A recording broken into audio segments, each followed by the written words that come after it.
আসসালামু আলাইকুম। Singapore botanic garden থেকে আপনাদের সবাইকে সাদর সম্ভাষণ এবং আন্তরিক অভিনন্দন জানাচ্ছি। আমরা প্রকৃতির নৈসর্গিক সৌন্দর্য দেখার জন্য সিঙ্গাপুরের বোটানিক্যাল গার্ডেনে এসে উপস্থিত হয়েছি।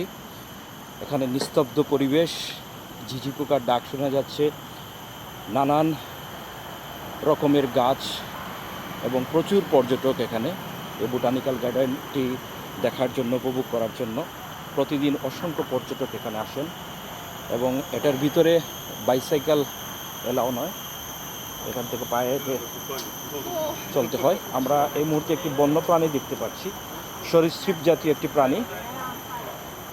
এটা আমাদের সামনে, এই যে দেখুন, গুইসাপ। We love our planet. আমরা আমাদের পৃথিবীকে ভালোবাসি এবং এই পৃথিবীকে টিকিয়ে রাখতে হলে সবুজের কোনো বিকল্প নেই। তারই অংশ হিসাবে এই সিঙ্গাপুরের গভর্নমেন্টের পক্ষ থেকে এই বোটানিক গার্ডেনটি করা হয়েছে। বিশাল বিস্তৃত এরিয়া এবং অসংখ্য পর্যটক এখানে আসেন। সিঙ্গাপুরের বোটানিক গার্ডেন থেকে আপনাদের সবাইকে ধন্যবাদ জানাচ্ছি। ভালো থাকবেন সবাই। আসসালামু আলাইকুম।